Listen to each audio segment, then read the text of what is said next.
Icke.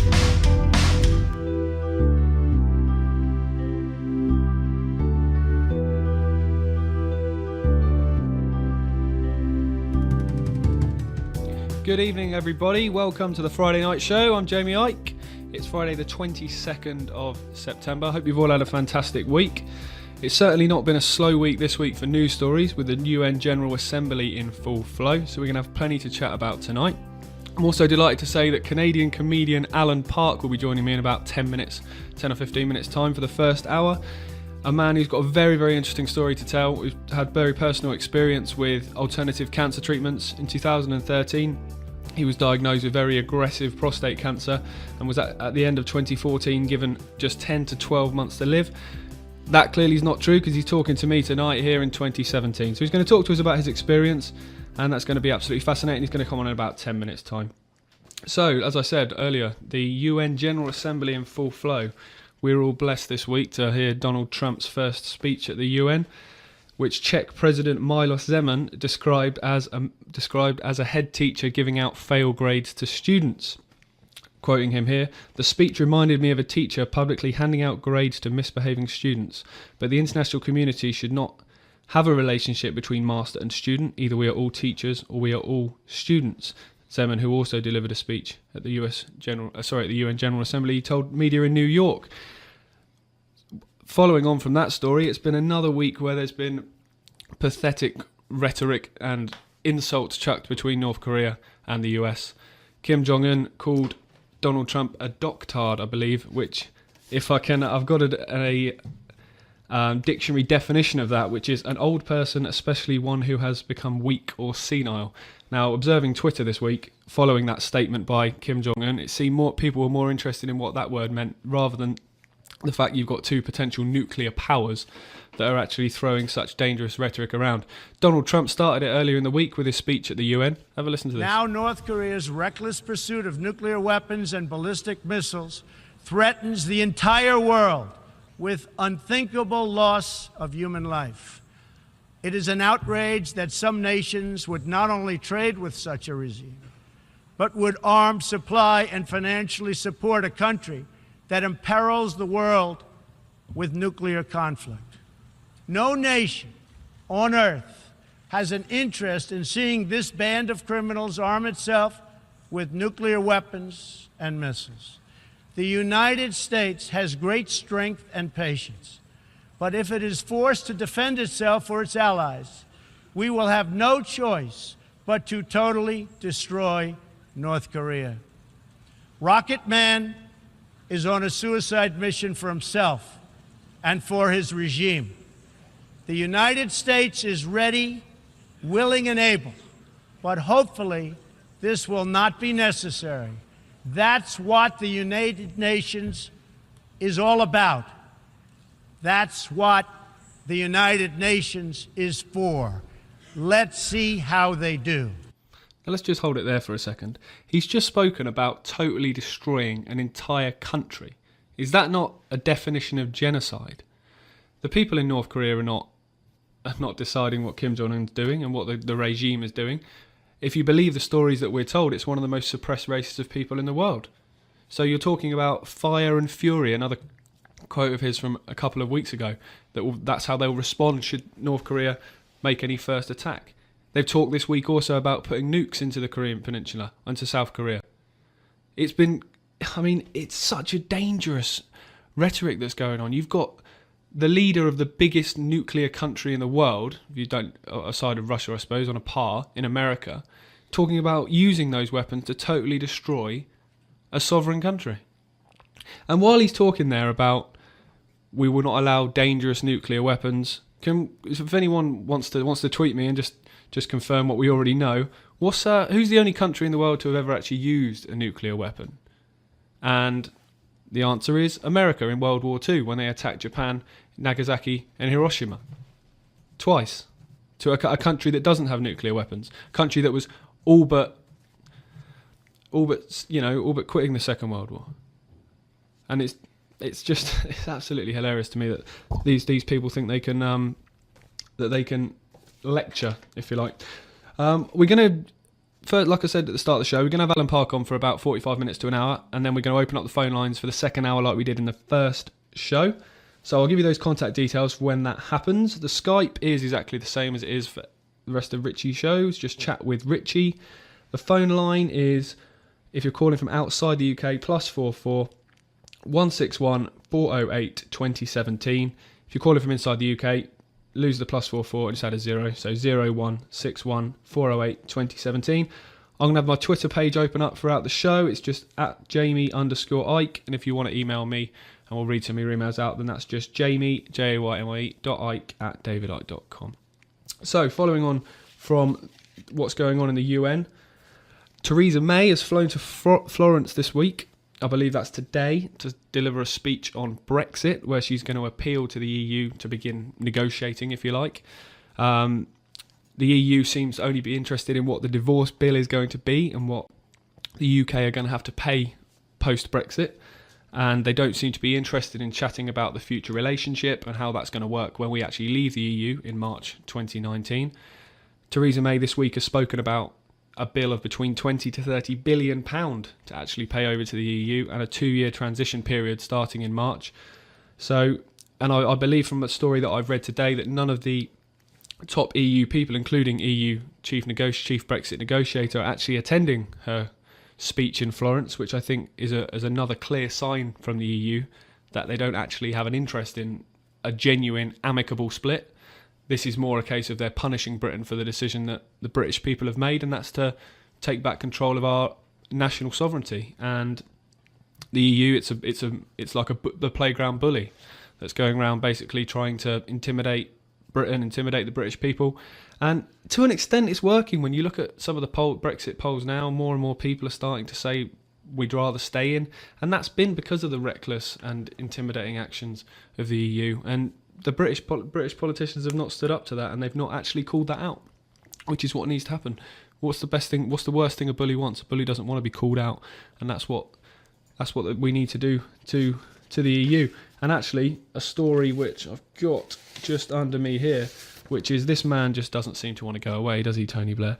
The former British politician, British Prime Minister, claimed that Britain will be relegated in its position as he appeared alongside David Miliband, who said Britons were victims in order to push back at a conference on the fringes of the UN General Assembly. Mr. Blair told the summit to take ourselves out of the biggest political union and largest commercial market right on our doorstep is going to, I think, diminish us and relegate us as a country.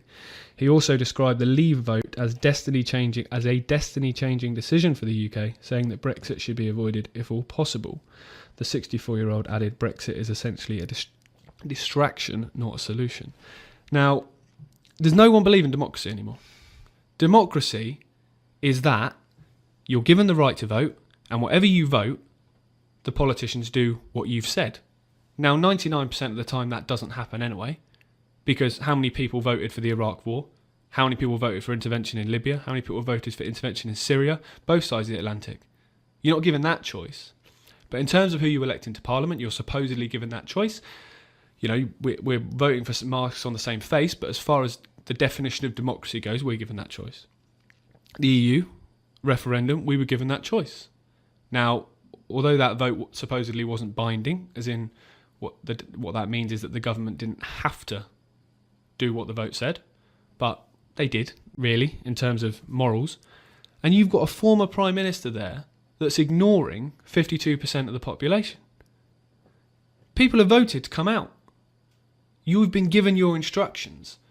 As a politician, any politician, but particularly someone like Tony Blair, who's got such a horrific record in this country, and he is despised and disgusted worldwide because of his actions in 2002 and 2003 in the Iraq War, and the blatant lie of WMDs in Iraq which justified that invasion. What right does he have to speak about anything? But he's continued to give it airtime. And in fairness, actually, if he backs it, if you're in the opposite corner, as we are in this case, because personally I voted out for Brexit, didn't do it from a bigotry point of view, I did it from a point of view that I feel that if you elect a government in your country, they should decide the laws, they should decide what happens in that country and the amount of legislation, the amount of laws and bills passed through the EU that dictate to Britain that we don't have any say on. So that was my, and obviously many other reasons, but that was the fundamental reason for myself voting out. And you're not listened to. You voted out. We voted out as a nation. And in fairness, most of the 48% of people that voted in respect democracy and say, okay, we didn't vote for it, but let's make the best of it. But then you've got people like Tony Blair, people like David Miliband as well there, and various other form of politicians that just don't seem to agree that democracy actually works, unless it benefits them. In this case, it doesn't. Final story we're going to talk about before we get Alan on is the amazing story that I've heard yesterday, which, you know, when you watch films and you watch TV shows and you've got this kind of impression of what you think a favourite actor or actress is going to be like, or a musician, and then you just find out they're actually a complete prat. Well, Morgan Freeman's done that to me last night. I was devastated. I love some of his films.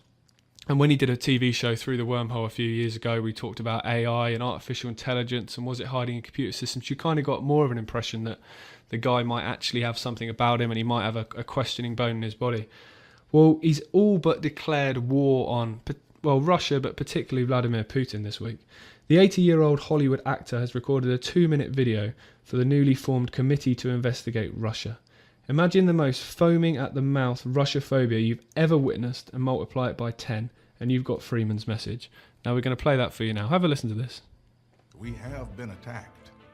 We are at war. Imagine this movie script. A former KGB spy, angry at the collapse of his motherland, plots a course for revenge. Taking advantage of the chaos, he works his way up through the ranks of a post-Soviet Russia and becomes president. He establishes an authoritarian regime, then he sets his sights on his sworn enemy, the United States. And like the true KGB spy he is, he secretly uses cyber warfare to attack democracies around the world. Using social media to spread propaganda and false information, he convinces people in democratic societies to distrust their media, their political processes, even their neighbors. And he wins. Vladimir Putin is that spy, and this is no movie script. We need our president to speak directly to us and tell us the truth. We need him to sit behind the desk in the Oval Office and say, my fellow Americans, during this past election, we came under attack by the Russian government. I've called on Congress and our intelligence community to use every resource available to conduct a thorough investigation to determine exactly how this happened. The free world is counting on us for leadership. For 241 years, our democracy has been a shining example to the world of what we can all aspire to. And we owe it to the brave people who have fought and died to protect this great nation and save democracy. And we owe it to our future generations to continue the fight. I mean, what is that about? What is that about? This is something I'm very passionate about, and it follows on from that is ill-informed celebrities and public figures that go on air and go on record and say these things that they clearly know nothing about. Morgan Freeman's not done any research into the supposed influence of Russia in the election. No, of course he hasn't. He's been given a script and he has the audacity to sit there and talk about movie scripts. Leonardo DiCaprio doing exactly the same with climate change. It does my head in. It's one of the most blatant misrepresentations of the influence you've got over people. If you're a celebrity, you're an actor, you're a musician, whatever you are, you don't talk about things that you don't know anything about, because you have an influence over people. People that watch your films, that watch your TV shows, that buy your music, they want to listen to what you've got to say. So when you say something, that's going to then have an effect. So if you're saying things that you know nothing about, you're saying things you're uninformed of, that's a really reckless thing to do. Because all he's got as a confirmation, if you like, of what he's saying is true, is what he's been told, because he's not done his own research. Of course he hasn't. Anyone that's done any research into the supposed meddling by Russia in the election knows there's absolutely no evidence for that. It's just been a constant Hitler style, keep your propaganda simple, just keep saying the same thing. Russia interfered. Well, if it's that obvious and it's that blatant, where's the evidence? And that you've got FBI people saying that, I can't remember a name off the top of my head, but saying releasing evidence that Russia interfered would be reckless. Surely that's exactly what you should be doing. Because people like me that are saying it's rubbish now, Russia didn't interfere in the election, I'd like a right prat now, wouldn't I? But they're not doing that. And, if you've got evidence, you don't need to hide it. Same with 9/11, same with 7/7s, same with the Iraq War, WMDs, all of these things. If you've got evidence, you release it. Because look at the opposition there was to all those things I've just mentioned, 9/11 aside, obviously. There wouldn't be that opposition if you provided evidence that those things are true. You'd save yourself a hassle. You'd save yourself the marches that there were in London, the marches that there were in Washington before 2003. Why not? But because there's not that evidence there, and it's the same in this case. So, that's enough from me for now. We're going to go to a short ad break now, and then we're going to get Alan Park on, and we can have a chat. Speak to you in a sec. Have you lost access to important data from a computer hard drive, mobile phone, or other storage device? Maybe you have a broken hard drive containing years of information, or a smartphone that no longer works from which you'd like the pictures, movies, and chats recovered. If you would like to recover data from any type of digital device, including desktop and laptop computers, external hard drives, cameras, smartphones, NAS, and RAID servers, then contact Data Clinic today at dataclinic.co.uk now. Introducing the H2O app, a powerful water structuring application that programs vibrational energies into water through the use of different sound frequencies. Once programmed, the use of water for drinking, cooking, bathing. Give it to your friends and colleagues or spread it around the garden. The list goes on. It's not just water that the app can be used for either. It's great for programming crystals too. The H2O app is free to download and is available on both Android and Apple platforms. For further information, go to h2oapp.online.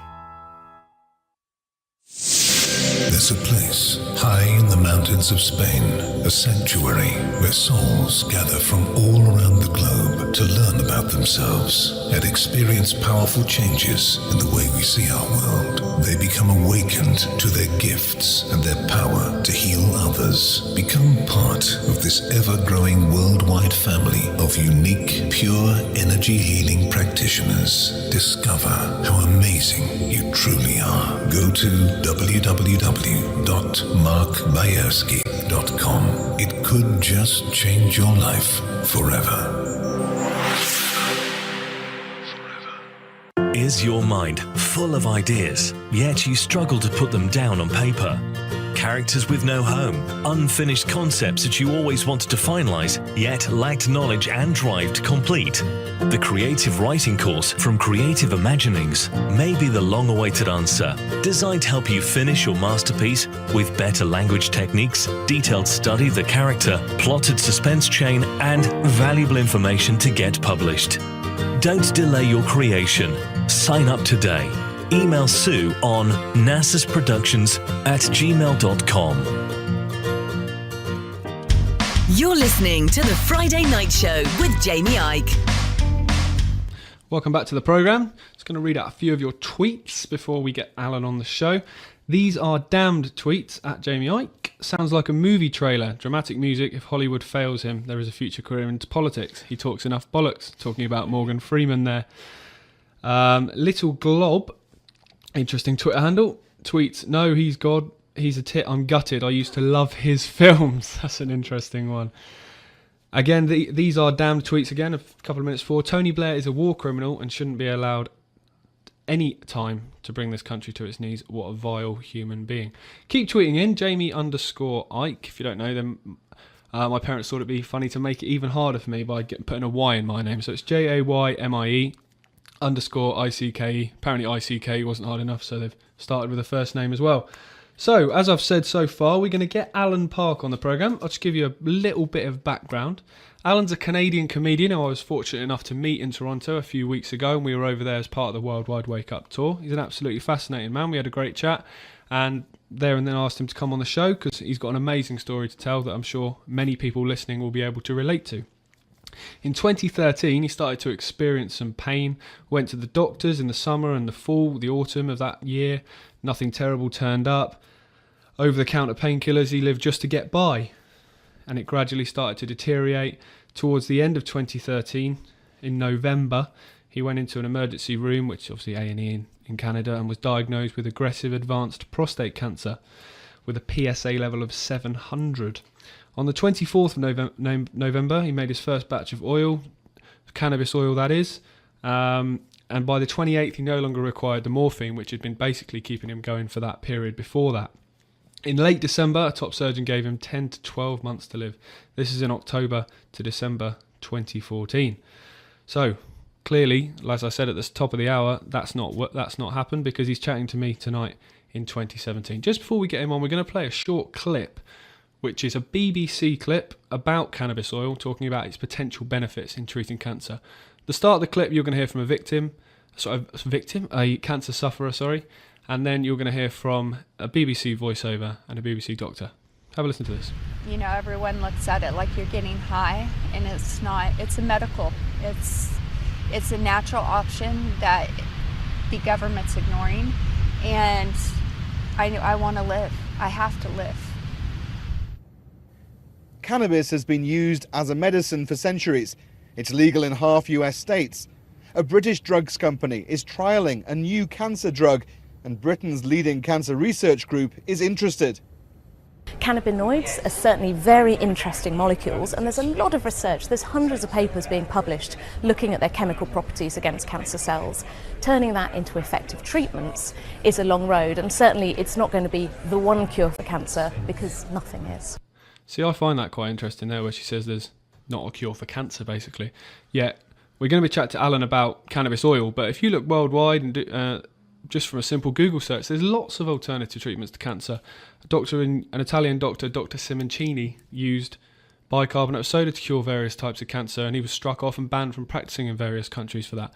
So there certainly is a lot of interesting information out there involving cancer, and we're going to get into it with Alan about cannabis oil in particular. So I'd like to welcome live from Toronto, Alan Park, to the programme. Good evening, Alan.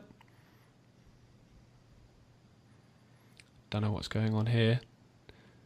All getting very confusing. I've built it up and everything, haven't I, there? Oh, staff.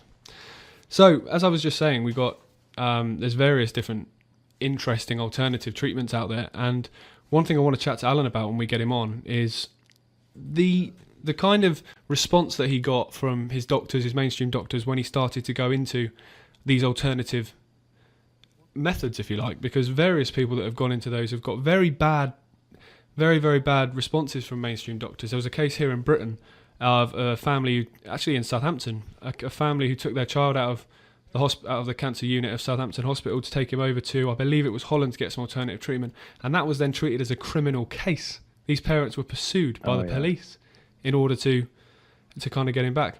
I believe we've got Alan on the line. Alan, are you there? I am. Yes. How are you? Good evening to you. Well, good afternoon to you. Good afternoon and good evening to your listeners in England. Nice to see you. Nice to hear you. Yeah, I've been listening to the show so far.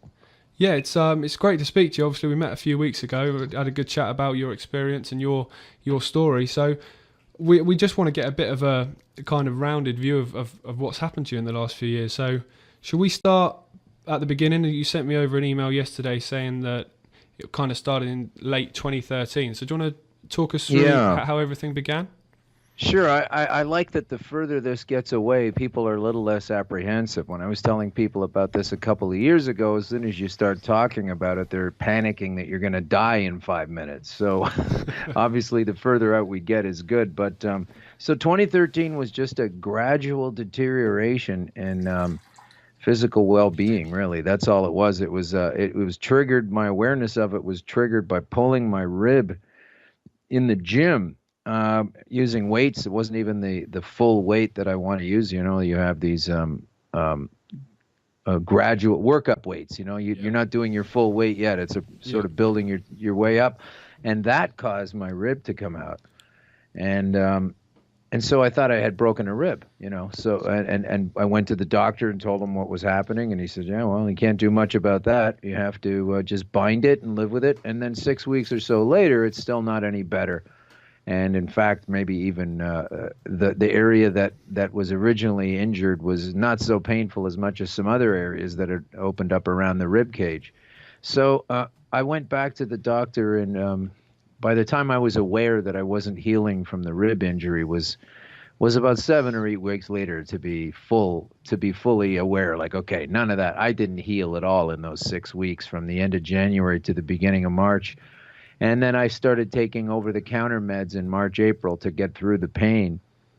And then I went to run some blood tests and urine tests to find out why I'm in such pain, and a lot of hurting all over the place, like in my ankles and in my knees, and lifting my legs to the point and where I'd be able to walk up and down the stairs comfortably. That was gone.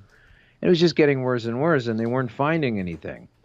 I still find that part of the story one of the most incredible parts. But yeah, anyway, by the time that's a strange one. I got, what's that? I said that's a strange one, considering it is. Yeah. Considering, I mean, you know something's wrong, and you keep trying to figure it out. And I mean, there were markers now that I now know that I can't believe weren't called in, like my age, for example. 50 at the time. They didn't start saying, well, maybe it's prostate cancer. They didn't go there. They didn't do that. They just kind of, I fell through the cracks. It can happen. So I'm not saying this to pull out the violin and boo-hoo me, although it was pretty sad at the time. But understand that if you're going through the medical system, and I'm not speaking to the specificities of the NHS in England because I don't know it, but if you're going through a series of things and tests and they're not finding anything, it's on you to try to get someone else in there to try to take a look and figure out what's going on. So that they didn't find it is one thing, that's just the way it all happened. I'm not really angry about it, although it's not something that should take place for anybody. No. So by the time I got to the end of November, I mean, I was just pushing through. I mean, I keep going to the doctor. They keep saying it's not this and that or the other thing. It should be okay, and probably this pain will go away sometime. And of course, it never did. And then I woke up on the 20th of November with it's a jarring memory, but it just felt like two construction rebar rods going through my lungs, just kind of lifting me up off the bed. And I thought, I can't do anything anymore. I have to go to the hospital. And so that was the beginning of that was the day that I found out. Later, at the end of the day, I found out that it was this terminal disease that would take no prisoners in my case. What was their reasoning for, or justification, if you like, for how that hadn't been shown up when you've gone previous times? There hasn't been a justification. I mean, you'd have to make some kind of legal case or some kind of malpractice suit, perhaps, and put that forward. I don't even know. I don't even. It wouldn't be worth chasing after for me personally. I don't think I'd want to get tangled up in that. But it's hard to say why. Is it anything to do with the expediency of the system? Just in, out, yeah, move on, whatever. Like, people don't care so much, the individual person. And you said victims earlier. You were right to say that.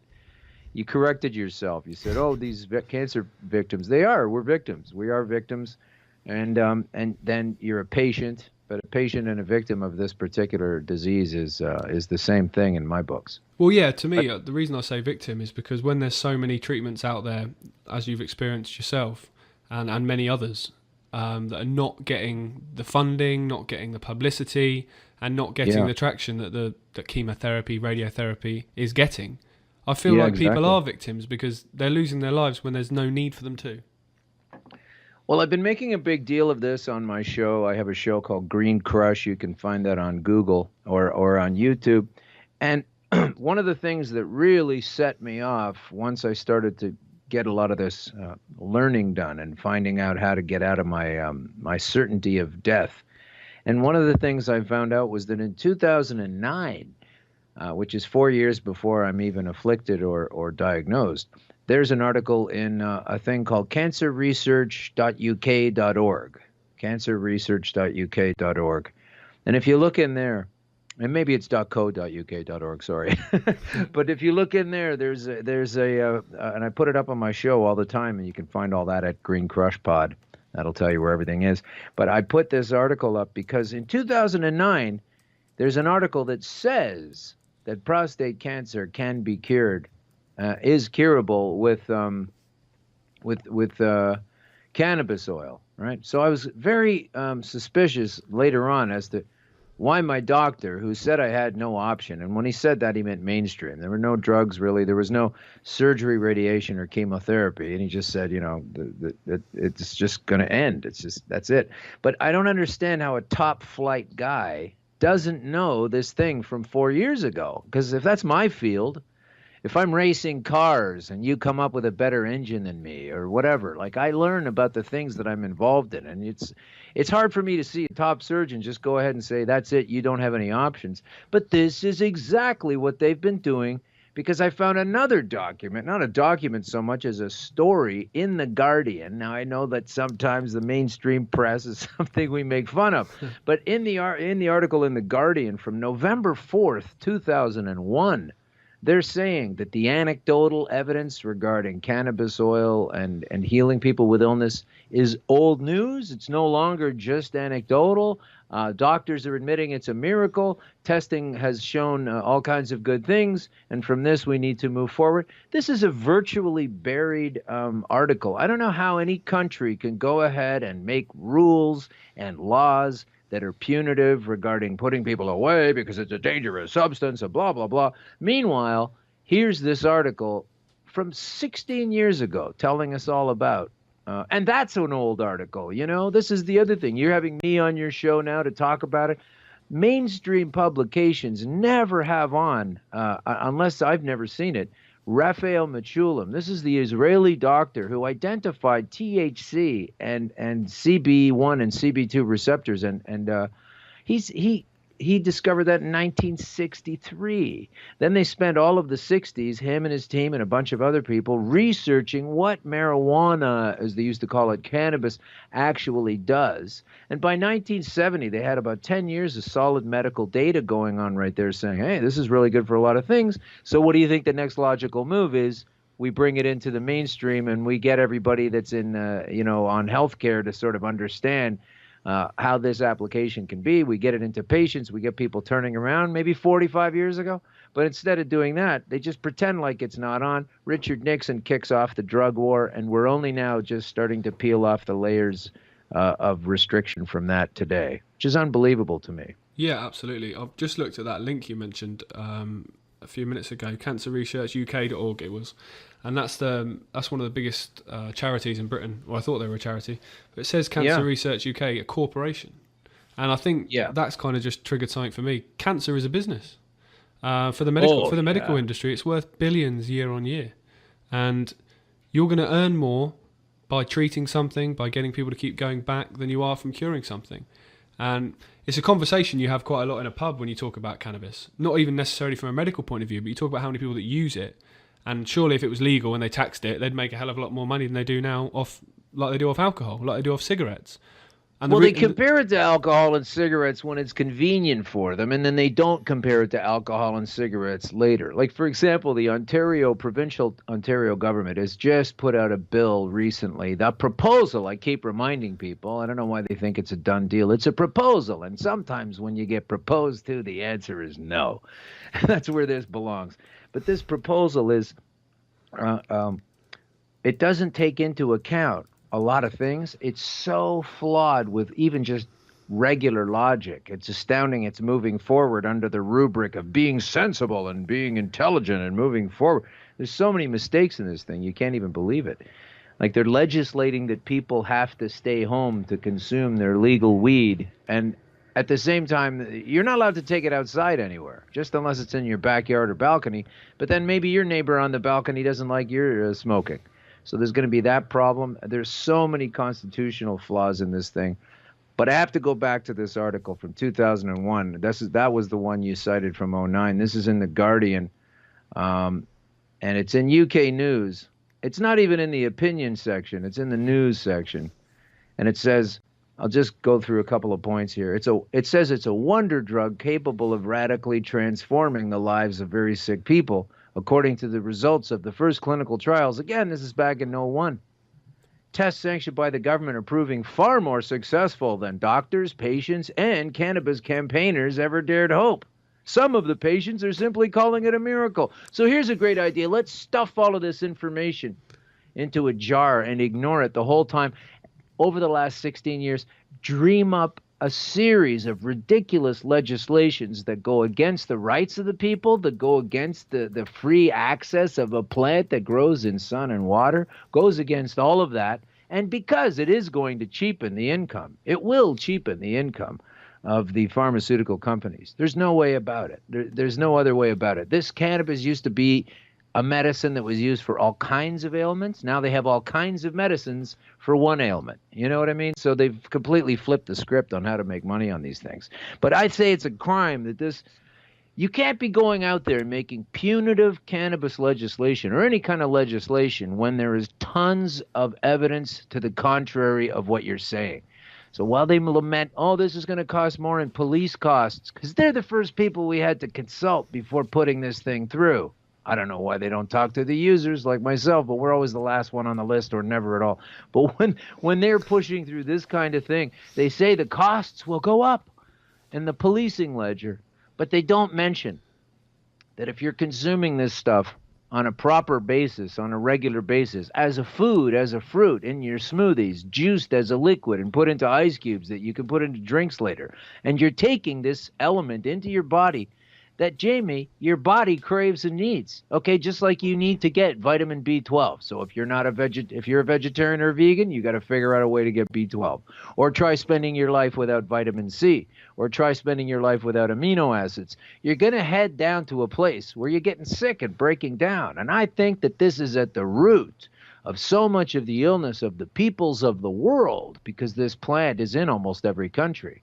And it's in an illegal situation almost everywhere. But if you had enough of this stuff going in, just like you've got enough B12 if you do eat meat, just like you do have enough vitamin C if you do take in enough citrus, you'd be well balanced and heading away from any kind of disease. Of course, you want to get a needle, get a flu shot, that'll fix it for you. But rather than doing that, just like treat your immune system with this one major key element that everyone is supposed to take into their bodies. And I put it to you that I wasn't doing that over the course of my life, and I wound up going down the cancer spiral, specifically prostate cancer spiral. Somebody else develops an autoimmune disease. Somebody else gets a IBS or some other kind of problem, all leading from the biological unit of the body not being able and allowed to take in enough nutrients. Just like they tell you to eat spinach and kale and all those wonderful green things.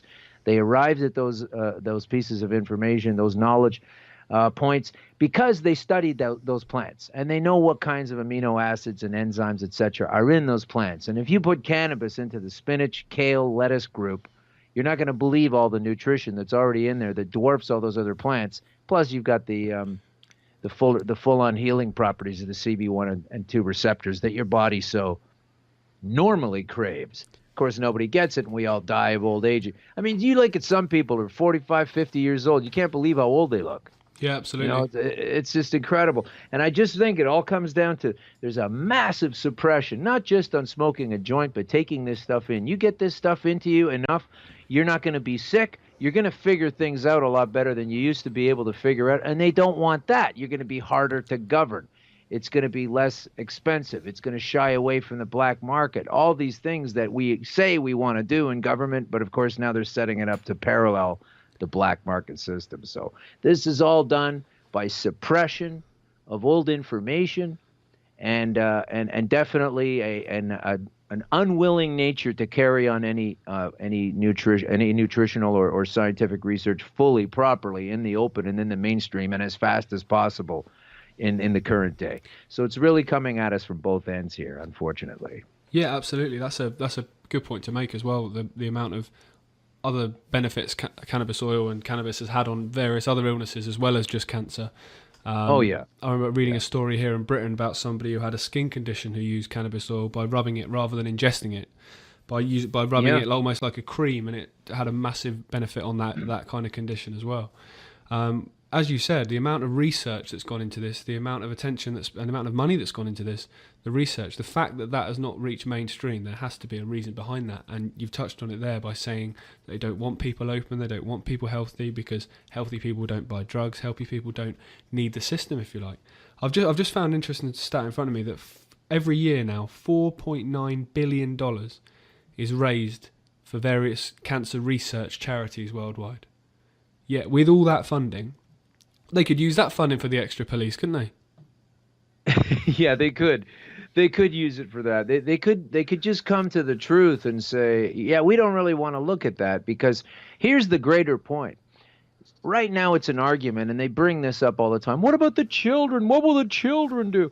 Well, that's just a one-issue topic, because while they're acting like they care about children, they're happier to cut the brain open of some kid to do a drastic brain surgery and leave a massive scar and like go in there with a sharp knife because we need to do this thing and remove this tumor. They won't put that same kid on cannabis oil before that, and leading to tumor shrinkage. No, they won't do that. They won't do that. They'll give them Ritalin, though, won't they? Because that's irresponsible, giving them a drug like that. But you're going to take a knife and cut his skull open and go into his brain and cut a piece out. I mean, that's astounding to me. They don't want the victory of this. And here's where it gets even more cool, if you think about it.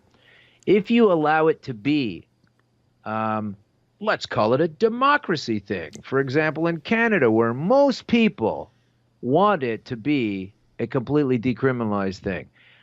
Everybody that uses it obviously wants that, and even a great deal of the people who don't use it want it to be free of government peril, free of going to jail or any kind of thing like that. So most people want this. They're not having it. They're still going to control it right down and treat it like a terrible substance. So they don't care about that. Then there's the dispensary model. We've had these dispensaries come up in Toronto, all across Canada, various different places where you can obtain this stuff. And they've all been raided and it's illegal and we can't have this. And, they're busting people and putting them in jail. And then the judges are getting so tired of these things, they're tossing them out. They're saying, get out of here. This is nonsense. But they're still arresting everybody. And the thing is like, I think ultimately, if you allow this thing to become like, maybe you'd be better at it, Jamie, than selling it out of your local shop near a high street than I would be at mine, and I'd have to go out of business. Maybe the business model that they keep singing about all the time, that's supposed to be the greatest thing in the world, that we go to different countries and kill people for it and make sure they get our fantastic way of life, right? Like, it's so ridiculous. They don't want to have a free market on this thing. They don't want to have a free understanding of this thing because it will drop the prices. They will lose their control on it. People will become more aware of their nefarious activities, but mostly they can't have the embarrassment of this once illegal, terrible, mind-numbing substance to become something that's like a healthful property that people do know how to use properly and can be shown how to use it properly. And then that also affects the economy in a positive way later on, and that actually reflects what people really want to do with the dispensaries. And this really does represent the reflection of the democracy. They don't want that. They don't want that at all. The last thing anybody needs who's part of the old guard is to say, hey, I used to make it illegal to access cannabis. Now I've just finally realized it's good for the economy, it's good for my health, it's good for everything, and I've been a chump standing on the sidelines for the last 10 or 15, 20 years of my political career saying it's a bad thing. It'll prove them to be. So what they've done is they've spent lots of time with the pressure of people wanting it to be legal and synthesizing this oppressive police state. So while people in Canada are saying, yay, finally it's going to be legalized pot. Legalese is a terrible word. You ever look at a contract? You ever go through a divorce? You look at all that legalese. Legalizing is not so great. Decriminalizing is everything, but legalizing it is just putting a series of spiderweb rules around it. And we got a real love for that in Canada. So they love passing more rules and living by them like you don't know. It's some kind of national disease here. Yeah, I noticed that when I was there a couple of weeks ago. It's a very law-abiding country, isn't it? Yeah, and they want more laws. There aren't enough. God, we need more laws every year.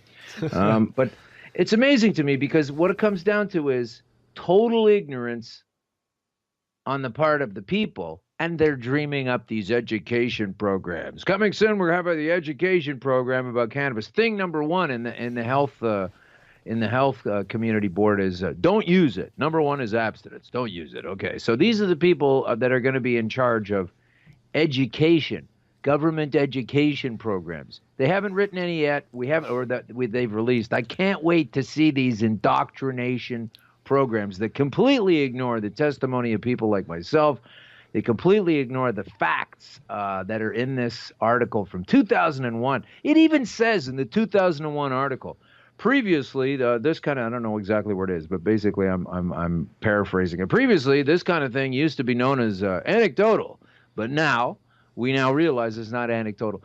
But meanwhile, in the last 16 years, all kinds of people have been saying it's just anecdotal. Like they're still believing the old fairy tale. You know, it's like when they put a story out on page 1 and 3 days later the retraction is a paragraph on page 56, you know. Yeah, everybody remembers the headline. It sums up the mainstream media, as you mentioned, that we laugh at, that you're coming on an alternative show like this to talk about an amazing story like you've got, something that, a disease that in Britain anyway, 1 in 3 people are affected by, and the fact that you're talking to somebody who's cured themselves with an alternative form of treatment that's not in the mainstream, the fact that BBC One, the mainstream press are not all over that sort of sums up where we are as a mainstream media. If you're just tuning in, we've got Canadian comedian Alan Park on the line. He's got a fascinating story to tell us about his treatment of cancer with cannabis oil. I've got a couple of tweets that we've had in for you, Alan. Charlotte tweets, her friend was diagnosed with breast cancer. Have you got any advice re oil? She's just about to start chemo. I do have advice, and the way I always cover my advice is I never tell anyone what to do. You know, like I don't tell you to go get your hair cut or what to eat for dinner.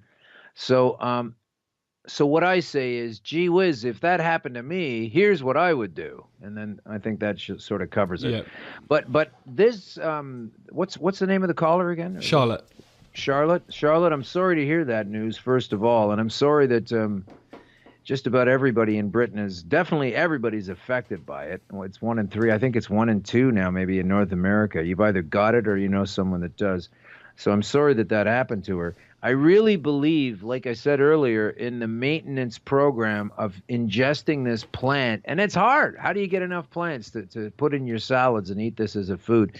I recommend doing that, first of all, 10, 20, 30 years ago. I recommend your mother eating it in her salads so that when you're breastfeeding, it's going right into your immune system from day one. I'd love to see a generation. We could have had a generation of kids like that from 2001 forward, but this oppressive, this removal of the information. But to get specifically to your point, there are a couple of websites I'm going to reference, and I think you should go there immediately.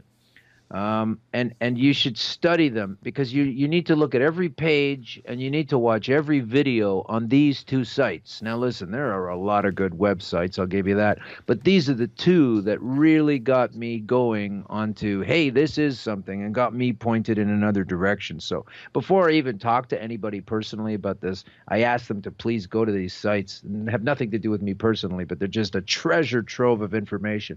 So write this down. Hopefully you've been looking for a pen or something, or maybe you're going to write it in your phone while I'm killing time here. But so basically, here are the 2 websites. Okay, of course, they both start off with www, and then it's cureyourowncancer.org. Cureyourowncancer.org, and that's an American website. And lowercase, one word, cureyourowncancer.org. Go check that out. It's amazing. And there's a guy there who really got cancer, really didn't want to do the cannabis oil because he was really like a straight-laced, regular kind of guy, until another fellow who's a great researcher activist named Justin Kander, Kander. He's on Facebook. Look him up. He's a very smart young guy talking about all these wonderful medical cannabis applications. Justin Kander got this guy, Dennis Hill, to do this, based on the fact that Dennis Hill is like I think he's a biologist. He's like a bryologist of some sort. So he's already using microscopes, etc. He's already into that field. And so that was enough to get this guy who had cancer to track it as his own profession would have him track it. And then he came to the conclusion, a microbiologist of some nature, he came to the conclusion and it's all on his website, cureyourowncancer.org, came to the conclusion that, this application of oil was literally crushing the cancer, literally crushing it out of existence. And then after a little while, he got it back. Turns out he got the cancer back about 2 years later. And, that's when you go to your second round of chemo usually, and it's harder to come back. Every time the cancer comes back and you go do another round of chemo, it's harder each consecutive time. And that's why 2-3 times down the road, maybe it wasn't the cancer that killed you. Maybe it was the third application of chemo you couldn't deal with. Hey, I never think about it that way. Yeah. But this oil is made, you can do it yourself. You can learn how to make it on either one of these two sites. And I'm going to tell you the other one in a second. And you can make it yourself. Now, you'd have to obtain good quality cannabis marijuana for that. And I have a joke about that. I say, look, I know you're all freaked out. You don't know where to find a pound of cannabis that's any good. That's easy. You go to a police evidence storage locker. And you better hurry up, because by Friday afternoon, there's only about an ounce left. So you need to obtain that. That's your thing. I don't know how you're going to do that. I'm sure it's doable in England someplace, and you can make your own. That would be the quickest, the easiest way to do, is to get good quality bud and then make your own and go to these websites, and they'll show you how to do it. Otherwise, there are some other purveyors over there, but you need to be careful that you're getting the THC in and the CBDs in. Let's not go to this moral argument about how, well, it'd be so much better if we could just take the THC out, and then I wouldn't be all having these crazy dreams and everything. It's all part of the journey, okay? It's all part of it. And if you're really reacting against the psychoactive nature of cannabis, you don't have enough of it in your system in the first place. That's the inversion property here. The inversion factor. You don't have enough of it in your body in the first place. So when you take it in, you immediately get high. If you fill the levels up where they're supposed to be, you can add more, but you won't get high. It's like putting more than 8 ounces of liquid into an 8-ounce cup. You're just going to keep pouring and pouring and pouring. It's going to fill over the edges. It's not going to be more. You're going to just still have 8 ounces in the glass. So you need to get this oil in the regular amount of a gram a day and work your way up to it. There's all this information is on that site, cureyourowncancer.org. The other website being, this is the second one, from the Canadian Rick Simpson. He has a website called phoenixtears.ca, PHOENIX tears, TEARS.ca. And Rick is the Canadian guy that somehow in the early aughts, 2001, 2, 3, couple of years after this Guardian article, was able to get rid of cancer within himself here in Canada. Figured this out, this recipe, this means of extracting from one plant down to 60 grams of oil spread into 90 days of intake, and it pulls you out of trouble. But he figured this out. Then he started helping people in Canada, apparently by the thousands. I don't know. I haven't spoken to him yet. He's a rather elusive fellow because they basically chased him out of this country. This terrible man who helped tons of people shun their cancer. This guy took people through at his home someplace in Canada and gave this stuff to them because he was growing it. And he would just make it up, and, he could make up a whole batch, a lot all at once, and square it off. He was giving it to people who no longer have cancer. And the legal saga is not, I don't have it entirely at my fingertips, but the end of the deal is he managed to escape incarceration or prison, and then somehow or other has wound up living in Croatia. That's what we did with our fantastic cancer killer. We made him live somewhere else in exile. Well, the same thing happened to Dr. Simoncini in Italy, who used bicarbonate of soda as a form of treatment for cancer and had amazing results as I was using that. Yeah. And he got chased out, got struck off in America, and has been, I think he's practicing out of China now. But anyone that kind of puts their head above the water, and obviously Rick Simpson's kind of the face of the cannabis oil treatment for cancer, isn't he? He's the most well-known person that's done it. He is. He's the guy. My hat's off to him. I wouldn't be sitting here without him. 100%. Well, that kind of brings us around to my next question, actually. I'll just read out this amusing tweet. Gail tweets, "It's a natural plant. There's more dangerous chemicals in a tampon."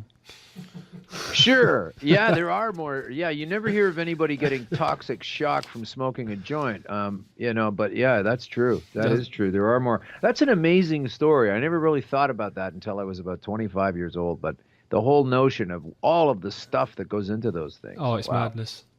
It's madness. Yeah. That's why the boxes are so big.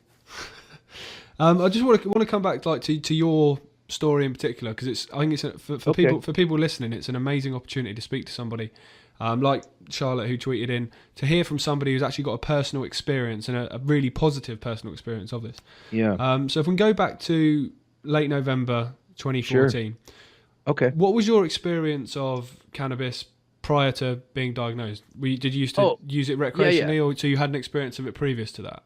And that's... Oh yeah, sure. I was 50 when I was diagnosed. The first time I used it, I used it incorrectly, and I used it when I was in what we call high school here. So I was probably 15 years old, I guess.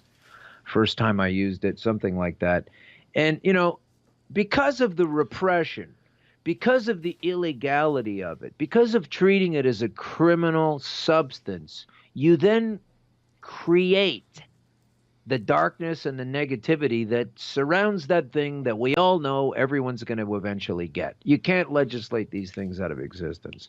So had I known about it properly, had I used it properly, and not from some indoctrination program, but yeah, I had smoked cannabis throughout my life, off and on.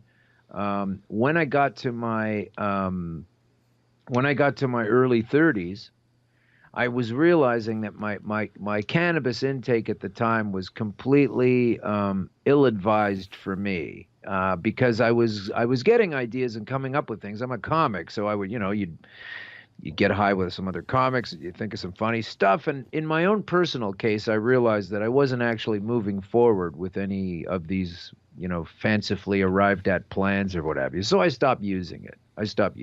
It was just a recreational thing for me solely and entirely. I didn't realize about smoking wasn't as good as vaping. I didn't even know about vaping. I don't even think vaping was around back then. But I did have the knowledge, and I had used it. And I had played around with it a little bit one more time about 10 years before that. And I just said, no, Are you still there? Yeah, I am, yeah. Are you still there? I am. Can you still hear me? Are you still there? Still hear me? Oh, okay. Sorry. It sounded like it dropped right. No problem. I just dropped the mic down. So when I got to the point of, sorry, you're cutting. I'm not sure if I'm on or. Yep, you're still on. Okay.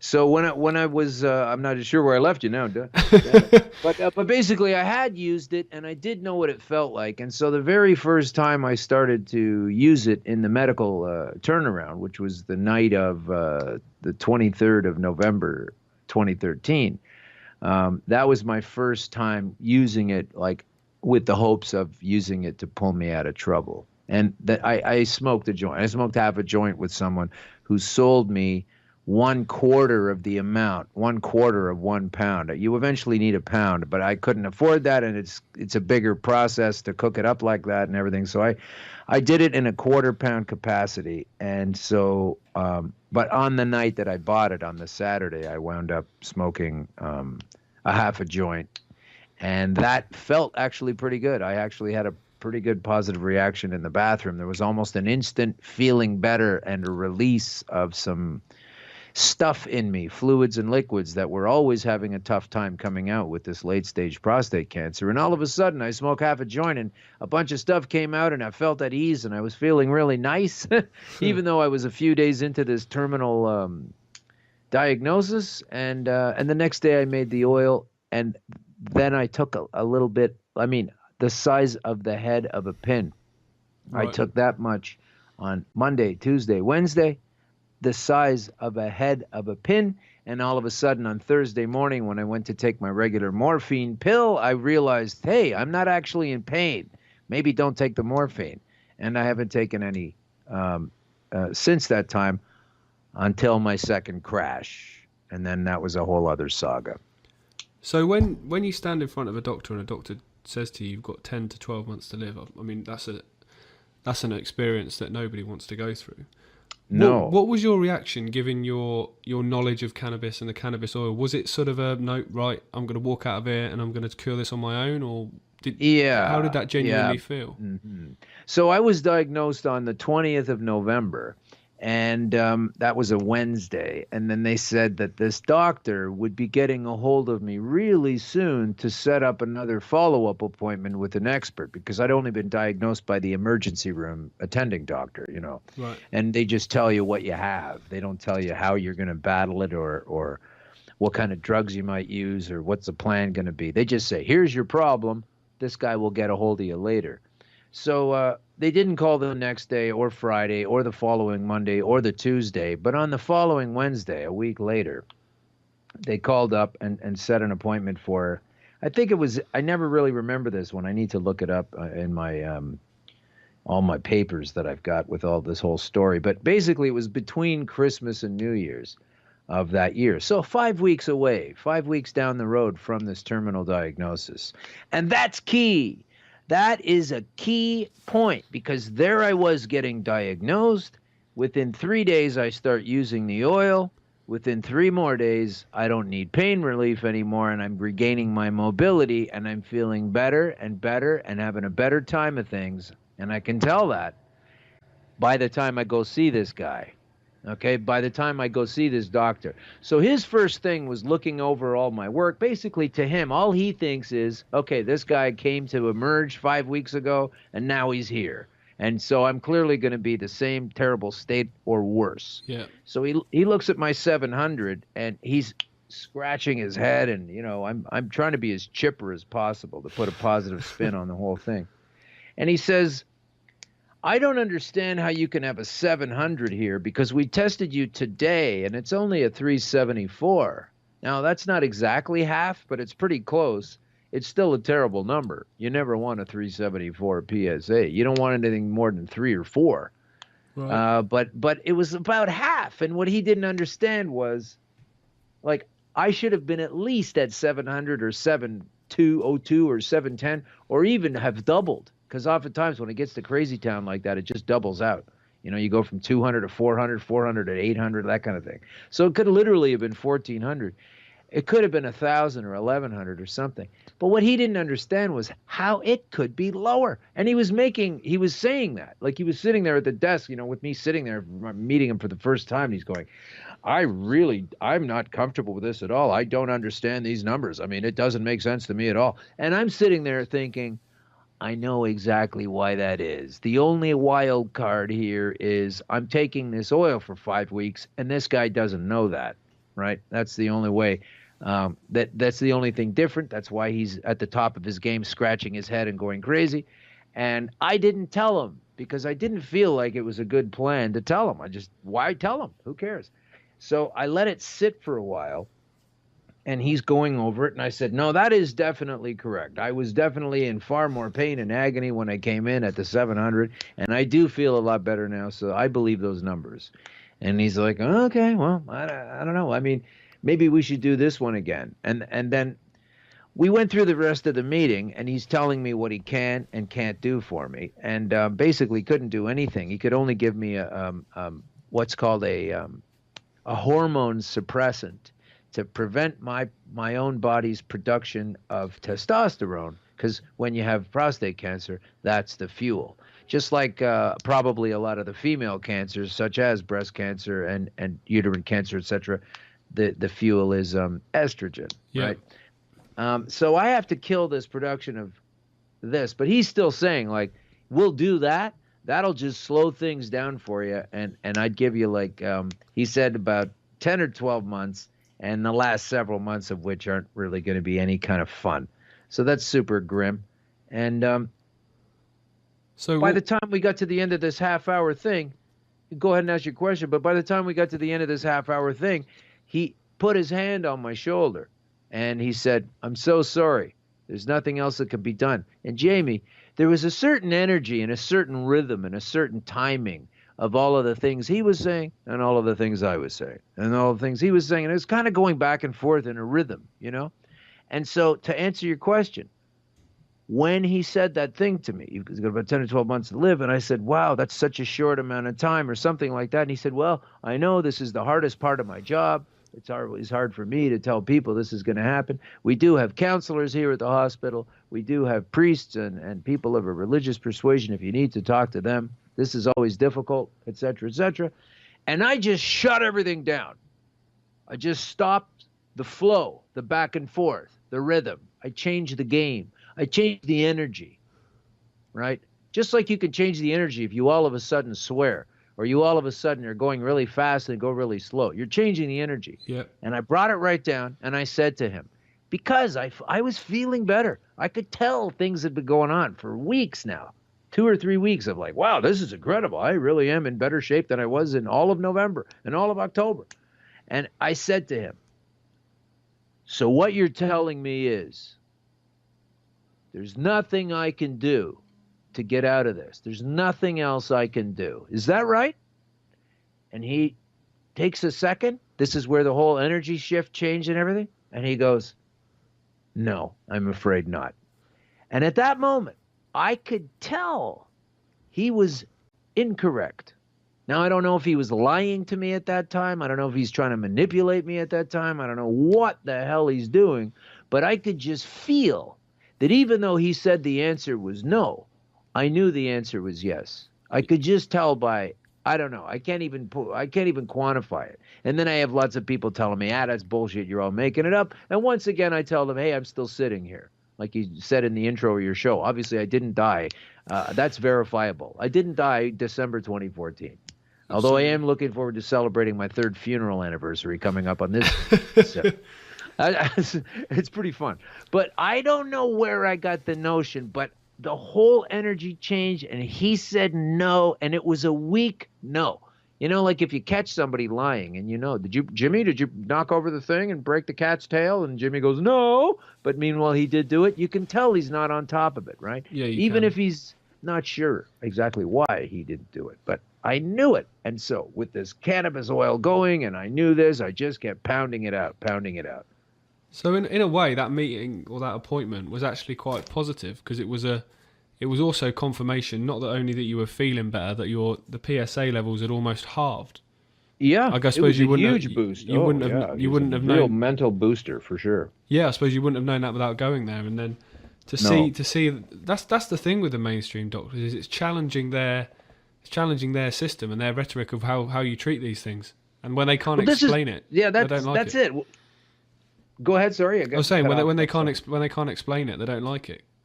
No, in fact, so then many months go by, and I keep on improving, and I keep getting better, and now we're into May or June of 2014. You know, just right at the point where I'm supposed to be getting into the place where, and it's not going to be so fun at the end. I'm doing fantastically well, and he keeps remarking on every monthly visit that I go in for to test blood and all those things, and he says, like, this is incredible. You're doing so well.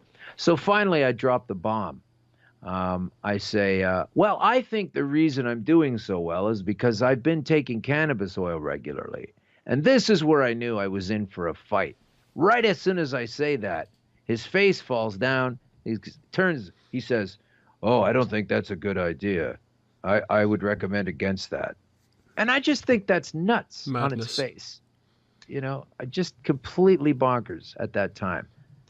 Well, that sums up mainstream medicine. You've seen a guy who's walked in, he's had his PSA levels at 700. You've seen him in his next appointment, they've almost halved. And he must have known in that appointment that there was some reason for that. Yeah. And then you've seen constantly this guy get better and better and stronger, and he's told you why. And you've turned around and said, I'd advise you against that and do what I say, which is, I can't do anything for you. I mean, that sums up mainstream medicine. And it sums up the mainstream mindset, because I've been on some other shows. I was on Richie's show about 2 years ago on a different day, I guess. And the thing that really blows my mind is when I started to go public with this and talk about this, and I didn't have any choice in that matter. But when I started to talk about all of this stuff, people would even get angry and say to me, like, this is irresponsible what you're saying. You should listen to your doctor. And at that point you go, well, that guy's indoctrinated because I did listen to my doctor and he told me I don't have any options. And so I figured one out. Like, how much do I need to listen to my doctor? By taking his advice where there's nothing I can do and just go away and go into pain and just go ahead and die? Like, how many people are actually programmed at that point? Because that's where I'm at now. I'd like to go back to this guy who, you know, he knows why I haven't seen him in the past couple of years is because I'm dead. because he knows that. Because he knows that's how much time I had. And so all of a sudden, one day I stopped going to see him, and he knows that's because I died. Now, I haven't even gone back to this guy, but I'd like to call up the office, rebook an appointment, go back in there, and he'll be a bit surprised to see me. And I just want to ask him, remember when you said there's nothing I can do to avoid a 2014 Christmas time funeral?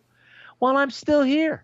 So you need to explain exactly all of the backing and all of the science and all of the everything that you told me to stop doing this, number one. Explain why I'm still here, number one. Number two, have you been telling other men in this pickle there's nothing they could do? Because unlike me, I'll bet you a lot of guys believe it when the doctor says, listen, there's nothing you can do. You got 10 or 12 months. You'll be gone by the end of Halloween or Christmas kind of thing. You'll be gone by then. And I think a lot of people go, oh, my God. Oh, geez, there's nothing I can do. And then they call their wife if she's not there. And then they start themselves ticking down the internal clock to match what the doctor says as best as possible. Because they know the doctor went to school for 8 or 10 years. They know he's an expert. They know he does this every day. And it's just like a guy that doesn't know how to fix his car. And he's got a transmission problem. He doesn't know how to fix it. He takes it into the doctor. He takes it into the garage. The garage fixes it. And he drives away. He doesn't know how to fix it. And if the guy at the garage says, you're toast, that's it. Well, maybe some other guy knows how to fix a transmission. It doesn't take the word of the guy at the garage, So I think it's the same thing with, like, you tell a guy, hey, here's the data. Here's my degrees on the wall. Here's my long white coat, sort of like a priest, but the other color. And what I'm telling you is, from everything I've learned, there's nothing you can do about this. So go home and get your affairs in order. And I'm so sorry. And you know what? This is the worst part of my day when I got to tell a guy this. Gee whiz. Anyway, off to lunch. That's it. That's it. And I didn't go down that way, but I know lots of people must have. They take the word of the doctor. There's nothing you can do, and they go. It's like casting a spell at that point. And it literally is. You're telling someone, it's so easy to cast a spell. So many people make a big deal about it, like, oh, you believe in witches or whatever. But if I say to you, guy, man, that's a ridiculous kind of haircut you're going. It doesn't go with your shirt at all. And what's that green stuff in your teeth? All of a sudden, you're spun around. You don't know what's going on. You're checking your hair. You're looking at your teeth. You're in the mirror. I just put a spell on you. So it's the same. The spell is nothing more than putting words and letters together. So when you tell a guy, you're going to die, there's nothing you can do, you had better be accurate about that, right? Yeah. You had better be accurate about that, because this guy just discarded my life, and I went about things another way, and I still have my life. It's a different life altogether, but it's better than being gone, that's for sure. Yeah, and I guarantee the vast number of people that guy would have said very similar things to won't have gone down these alternative routes and probably did die in the time that he said. It's amazing how many people do die in the time frames that they're given, and a lot of that has to be perception. And like you just said, it's you tick down an alarm clock, you expect it to happen, so it does happen. Because the mind is going. The mind is going.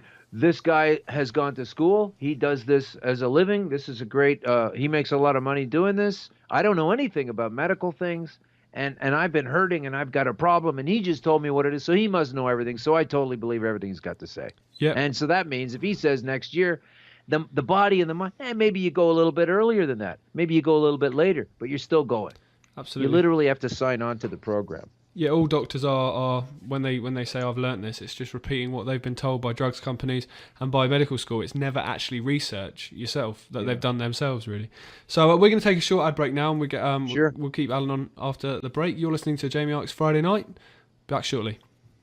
There's a place high in the mountains of Spain, a sanctuary where souls gather from all around the globe to learn about themselves and experience powerful changes in the way we see our world. They become awakened to their gifts and their power to heal others. Become part of this ever-growing worldwide family of unique, pure energy healing practitioners. Discover how amazing you truly are. Go to www.markbayerski.com. It could just change your life forever.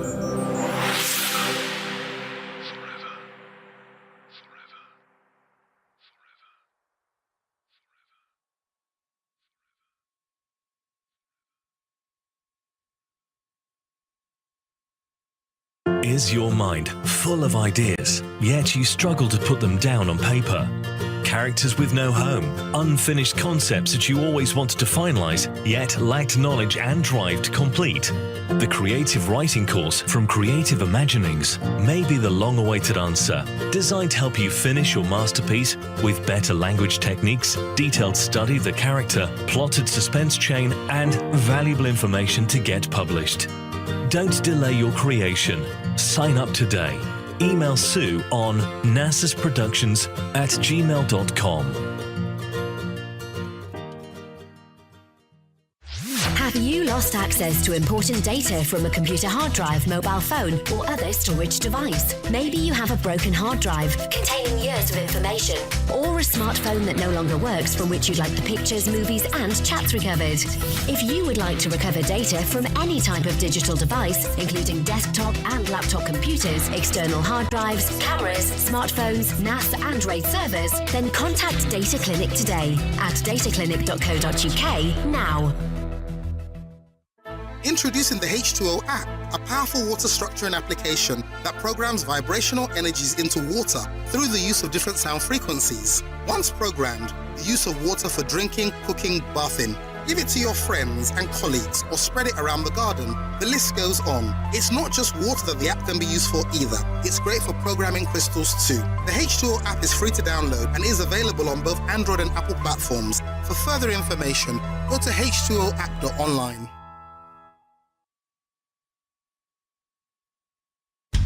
You're listening to The Friday Night Show with Jamie Ike. Welcome back to the programme. You're listening to Friday Night with Jamie Ike. Live on the show, live from Toronto, we've got Canadian comedian Alan Park. He's been on with us for about the last hour, talking about alternative cancer treatments, predominantly cannabis oil. So we've spoken about quite a lot so far, from your personal experience to also the responses you've had and the responses that other people have had to this kind of thing. So you've got a radio show called Green Crush, which you go into these topics and speak to. I guess you speak to people and other people like yourselves that have got personal experiences from that. Do you want to talk us through that? Yeah, sure. So in the initial stages of all this being terrible, and there's one way to go at it comedically is to just, you get your diagnosis and then you head to the comedy club and talk about it, and then 3 days later something else happens and your colostomy bag breaks and you go and talk about that. I didn't want to do any of that. I wanted to focus all my energy on turning this thing around, and I thought I did that in the end of by late 14, but by April 14, I thought it was all done. And unfortunately, at the beginning of 15, I slipped back down, and there were reasons for that, including an less than efficacious batch of cannabis that I was using as medicine, while it seems the cancer was coming back. But I've really figured out a lot of things now, and I understand the biological reasons, I understand the mental and spiritual reasons, and I can talk about it until the cows come home, and it's helped a lot of people already. So what I wanted to do was, I realized I was talking to people for like 5, 6, 8 hours at a time. They'd be asking me questions and interested to hear, but you eventually run out of time. I can't spend 5, 6 hours talking to one person at a time. So as a performer, I decided to put all of this into a podcast, and the podcast is on YouTube, it's on iTunes, it's all over the place, it's on the various podcasty platforms. It's even on some platforms I never heard of if you do a Google search. But right. This thing is basically, I talk for about an hour and 15, 20 minutes, and sometimes with a guest and sometimes not, but it's about using the cannabis as basically Green Crush is this, as I say. The green is the cannabis. The crush is that the cannabis crushes cancer. And it also provides access and awareness to the science and the history that helps prevent police protection from accessing the cannabis. So that's the other part of the Green Crush. We have different topics on the show, like cops or truth, no opioids, which means say no to opioids, best buds, which is basically the section where I speak with people who've gone through hell themselves. They're pals of mine, and their anecdotal advice hopefully can help other people understand that it doesn't always have to be the end of the line. Different topics on the show. We have a topic on Blinded Me with Science, and I find lately a lot of these swirl into the same things. But if you just go to YouTube and in the search box, put in Green Crush and Allen Park, ALANPARK. You'll see the shows now. We've had a fair. The first 6 shows did okay, and then 7, 8, 9 have really spiked a lot, and 10 is also up in that area. I don't even know whereabouts right now, but the cool thing is that it's not just on YouTube, but YouTube is an easy place to find it in the first place. You can also go to @GreenCrushPod, POD. At Green Crush Pod. That'll tell you where we are on Facebook and Twitter and all of the different places. But we're getting the word out that this stuff is very, very helpful to the body in general. And I'm just basically trying to be the counterpoint to the lies and the suppressions of truth that come from our benefactor, the old nanny state. Absolutely. And it's amazing for people to have somebody, I've mentioned this a few times, to have somebody who's had a personal experience of it, to actually be able to talk to, get advice from, and you're living proof that it works. Absolutely living proof that it works. I am, and there are more of me out there. I just happen to have a big mouth. And I told this cancer, this is something you can do. I did this. I don't know where it came from. I think it just came from the cannabis awareness. Like, you do get crazy ideas, and they do come from other places. And by that I just mean it's not stuff you normally think of.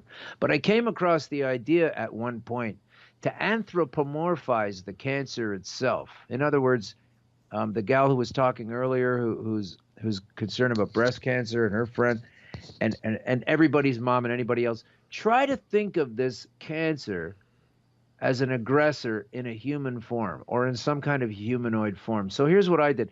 I didn't like the way it just sneaks in. I mean, I spent most of the year 2013 not knowing what was going on. It's just this cowardly, sneaky, terrible thing that just kind of shows up, and it's too late to do anything about it, or it's going to be a big battle to do anything about it.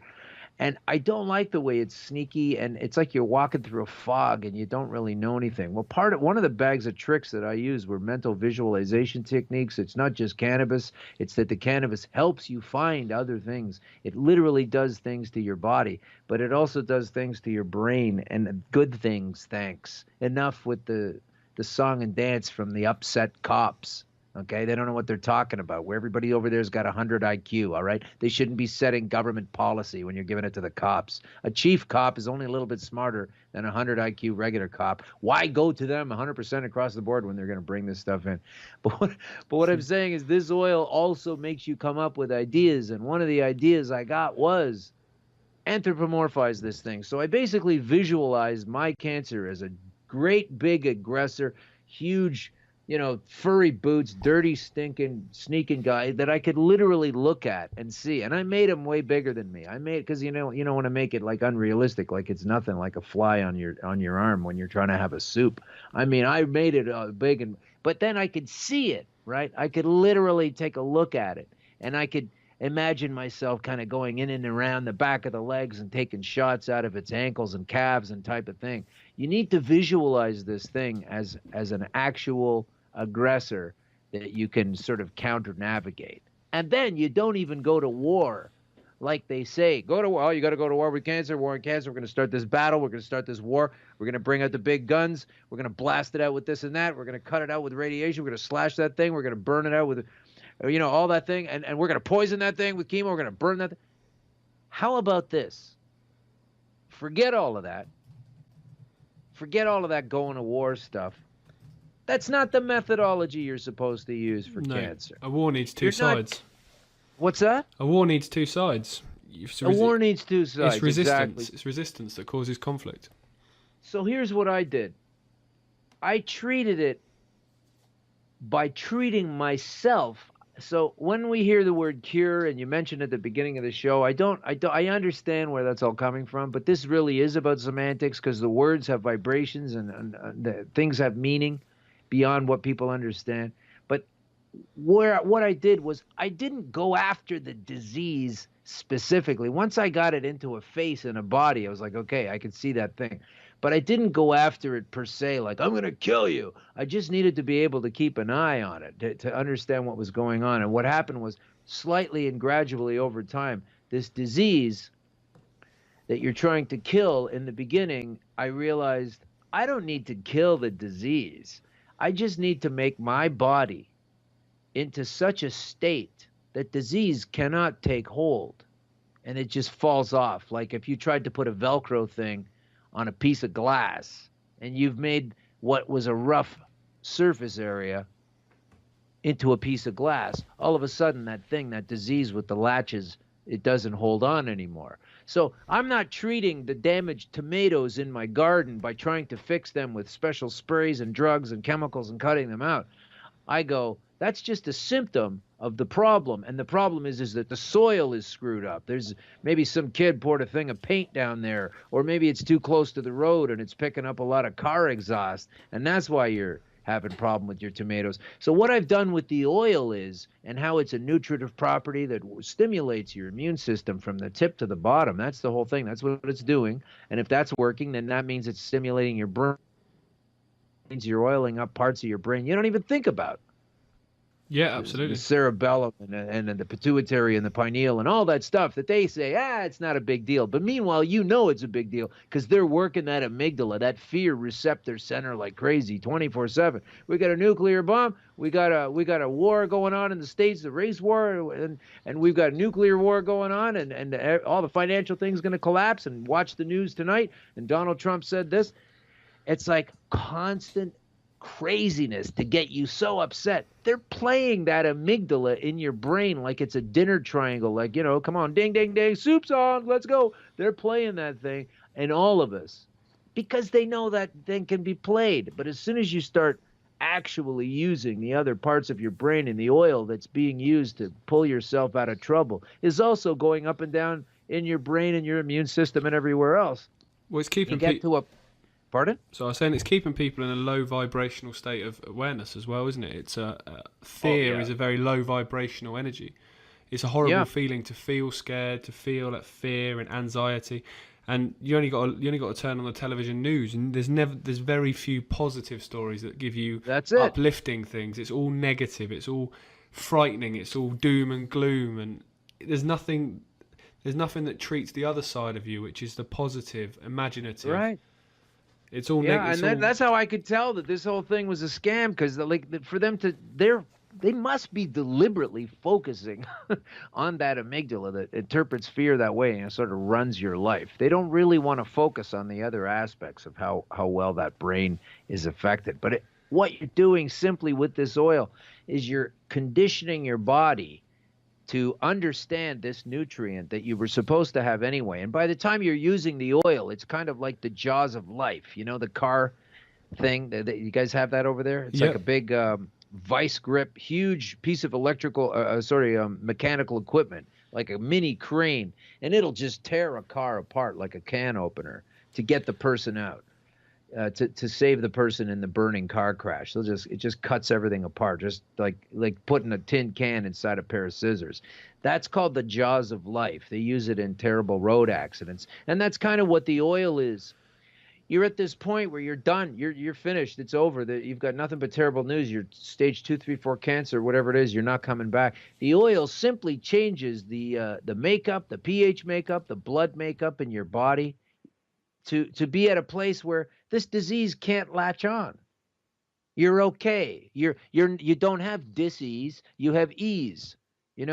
That's all it is. You're just reconditioning your garden properly with the proper stuff, and you don't worry about the tomato plant that you lost. That's okay. Another one will grow. The main thing is that the actual dirt in the garden is in good shape, and your body is the dirt in the garden, of course, in this analogy. And are you still there? Absolutely. Sorry, Richie's just dropped me down then. Oh. Okay. So that's what it is. But seriously, I mean, this is all it is. You're just reconditioning your body with the proper nutrients that you're supposed to have. You guys are big guys. You probably ate your peas and your potatoes and your meats. So you're supposed to take everything into your life. Or the next thing you know, you're going to have Morgan Freeman telling you what a bad idea it is. I know. I can't cope with that. Hey, I love to think about Morgan Freeman. You're so funny that Morgan Freeman would come out and do a narration, because he's got the favorite narration voice whatsoever. Everybody loves Morgan Freeman doing narration on something. So the CIA goes out and gets him to do this thing. They pay him a bunch of money. He's 80 years old. He sits down and reads this thing. It's a friggin' movie script. It is, absolutely. they're not going to talk to him about it. They're not going to talk to him personally. They're just going to say this stuff. And somehow everybody goes, oh, that's okay. Remember when they they said, oh, the CIA says that the Russian thing with Trump and blah, blah, blah. The CIA said, when did we start believing them? When I was going to high school, everybody knew they were a dirty spy outfit, supposed to be operating outside of the states, but of course they operate inside the states all the time. They've got Operation Mockingbird going back in the 40s when they infiltrated into every kind of news broadcasting mainstream system. Now they've got a guy owning the Washington Post, whose name is Jeff Bezos, who also owns Amazon, who also owns Whole Foods, and he owns the Washington Post, and they just took a cash infusion of like 7 or 8 times more money than the paper is even worth, $600 million and we're supposed to believe everything they say.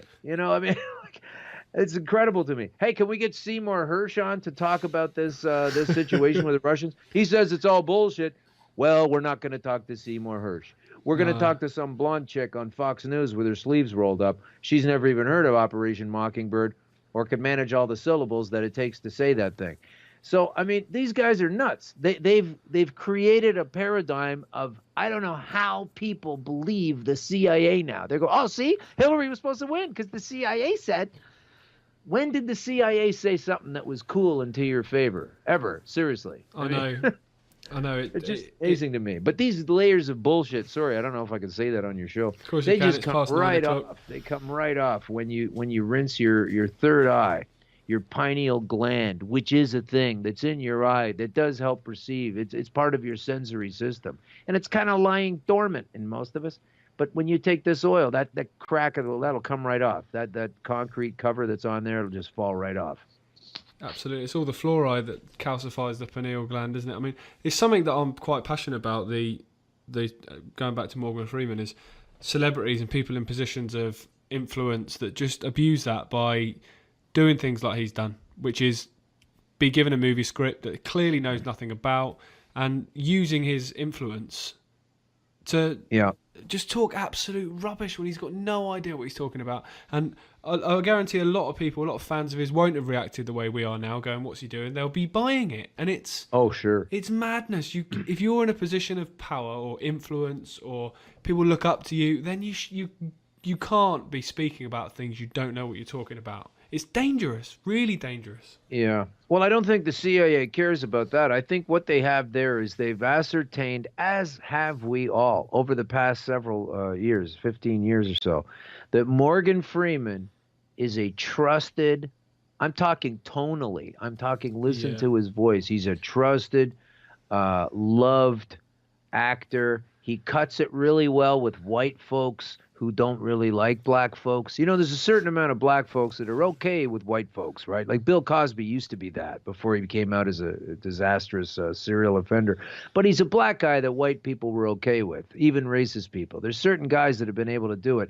And so Morgan Freeman is one of those guys. And so all they did was say, we need to get the most trustworthy guy out there, Morgan Freeman. Now give him a bunch of money, just like an actor reading a script. Perfect. Now give him a script. Now he reads it. That's the whole thing. That's all it is. Yeah, it's just madness. Absolute madness. If you get Tony Danza or somebody like that reading the same script, it's not going to have the same gravity, No, I'm telling you, Russia's doing all of this stuff. But we got to shut them down. Oh, we got to get this thing finished. They're not going to believe him, but they're going to believe, well, I guess we have to go to Moscow and shut down Mr. Putin. They're going to believe that. So, despite all of the evidence to the contrary, and like you were saying in the intro, any evidence of this stuff in the first place, like let's see the P tape. Let's show us the P tape that you have, that you saw Trump and hookers and stuff. Let's see it. Like, why don't they show that, right? But this is where I think we really get to something with the government and the systems, and I know your family is deeply invested into this type of knowledge, but when you get down to all of these people saying these same things, there has to be a larger hand at hand, because just like with Canadian and Ontario cannabis laws, most people don't want it, right? And I think the problem is the other side, the good guys, they're always so wrong. Like they said, well, there's no way Trump can get the nomination. He gets the nomination. There's no way he's actually going to win. He wins. There's no way he's actually going to get sworn in the first week. He gets sworn in the first week. There's no way he's going to last more than a week on the job. He lasts more than a week on the job. Well, he's not going to be able to sustain this Jim Comey investigation. He sustains it. Oh, well, we got Robert Mueller going after him now. Now we're going to see some action, and Robert Mueller still hasn't done anything. And you know why I think all that is because I think if Robert Mueller and James Comey and all of those kinds of people who are supposed to be the white knight going to fix this terrible Trump problem, I think what happens is if you go digging deep enough and you find some business dealings, and I'm sure he has them with business dealings with Russians and various other people, that's all good and fine. But I think if you keep pulling that onion apart, you're going to see all kinds of Democratic folks with business deals in Russia. And you know what I mean? Like I can't pick on Jamie for stealing the tomatoes from the neighbor's yard if I was with you. I can't push that too hard because eventually you're going to go, well, you were there too, right? So you can't really give up the store. And I think that's why they just can't really, as they say they want to get rid of him. They've been saying that for a year now. Yep. They want to get rid of him, and they can't seem to do it. And I think that the reason is if you push him so hard, eventually you will be compromised. The people that want to get rid of him, by going deep enough to expose all of Trump's bona fide wrongdoings wherever they are. It's not just going to be his wrongdoings that show up. No, well, you'll struggle to find a more corrupt, bent politician than Hillary and Bill Clinton. And the fact that they're the ones that are supposedly leading this, well, more her, leading this charge to impeach Trump and to expose him for what he really is. I mean, in the campaign, I had to laugh about all the stuff they were talking about with Trump's links to Russia, etc. I mean, you only got to look back through about a year of Clinton's political career to see enough that she should be in jail for the rest of her life, let alone fit for president. I'm afraid we're running out of time, Alan. We're gonna we're gonna have to wind it up now. Okay. I'll just a final question. So, effectively, given what doctors told you in 2014, you shouldn't be here now. So you're you're getting a second life, if you like. So what does the future hold for you, and what's the plans from now on? Yeah, well, it's a totally different life, that's for sure. Lost a lot of friends and some loved ones through this journey. Not dying, just people not behind it and not believing, not interested. So I'm on my own in that way. I do have the show that I'm trying to put out. I've got a little team. We're trying to build it. I want to go around and talk about this because people are starting to get that the official government version, just like on all kinds of topics, is not valid on this one. And I just want to put myself forward as one of the most experienced in the way of using this, most aware and most successful people battling this terrible disease, which has caused all kinds of problems to so many lives, including my own. I mean, I didn't get through this thing physically 100% unscathed. I'm still here, though. I'm good. I've got my health. I don't have the cancer issue, but it made some damage along the way. It didn't need to, but now I understand things a lot better. And I'm just trying to help other people realize that there are these other ways to go. I'd say this real quick. I'd hate myself if I didn't squeeze this in. So here's how it goes. You're going to get a diagnosis sometime, and if that happens, they're not going to start fixing you the next day with surgery or chemo or whatever. There's going to be a period of time goes by, 2 weeks, 5 weeks, 10 days, a month and a half, 5 months. I don't know. And they're going to say, at that time, you need to do chemo or you need to do radiation and we'll get you in later. And they know that you're just physically deteriorating from the diagnosis until the treatment day. But guess what? The treatment day, they're going to run those same numbers again on you on that day. So my basic advice to anyone, including the caller earlier, the Twitter person earlier, is this. As soon as you find out that you have this disease, never mind about taking it as a food and mummy's breast milk and all of that from a long time ago, you're in trouble. You need this oil to get you out of there. So try this oil, and you will see that by the time my Siri's going off for some reason. But by the time you get diagnosed, you can obtain that oil within a day or two once you go back home. pretty much somewhere. I'll leave that to you. I'm just one man in one country in one region. I can't tell everyone in the world where to get this, but find out where you can get it. And find out from those websites I mentioned earlier, CureYourOwnCancer.org and PhoenixTears.ca. Find out how to make this oil and start taking it immediately, because by the time you get your diagnosis and you move down the calendar timeline until they actually bring you in and your top-notch expert is telling you things, your numbers are going to be better, you're going to be feeling better, and you're going to have that to offer him as or that doctor when you start your treatment. You're going to say, yeah, I know I was already at 27, but now I'm only a 9. And I kind of want to ride this out for a little bit longer, because what you can do if you get those numbers going in your favor in a week or 10 days, and it only takes 3 or 4 days to get some kind of an awareness of it. If you get in 10 days or 2 weeks or more, and then you are moving along towards your chemo date or towards your surgery date or whatever it is, you may find those tumors and those measurements and those spots and those blood levels or whatever the markers are in your particular cancer case much lower. And when that happens and you're feeling it and you've taken this oil, you might find yourself in a place where you say to the doctor, look, we've already waited 2 months for this. Let's give it another 2 months. And he'll say, no, we got to do this now. You say, nah, it's my case. Let's just let it go another couple of months. And you might see a really incredible turnaround in those numbers. So many people do. Absolutely fantastic. Thank you very much for joining us tonight, Alan. It's been a pleasure to talk to you. Pleasure talking to you, and I trust you're doing well, and thank you very much. And anytime you want to talk about this or you have some ideas about it, I am here. At Green Crush Pod, just getting it out there one more time, at Green Crush Pod, check us out. We are really helping people find out about things and empowering themselves to give themselves a better chance than what they might be given by the mainstream system. We'll put a URL for the show in the podcast description and on the Facebook post after the show tonight. Thanks very much. Fantastic. Thanks very well, Jamie. Be well. You too. Alan Park live on the line there from Toronto, Canada. Absolutely fascinating, guys. I mean, we've carried that conversation on a little bit longer than we planned to, but I mean, it's just fascinating. I'm actually having the opportunity to speak to somebody who's had a personal experience with the alternative cancer treatments and is living it. Living proof. 2014, he's told he's got 10 months to live. He's here with us September 2017. Absolutely fine.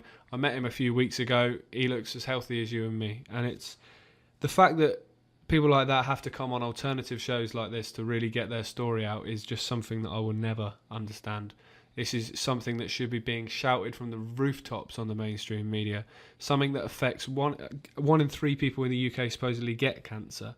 So that affects more than 1 in 3, doesn't it? Because your family, your friends, it's just the fact that this is something that is not being the most important story that's being put out there. We were saying about the news and how negative it is and how it's promoting fear and it's promoting anxiety in people. This is something that people would be jubilant about.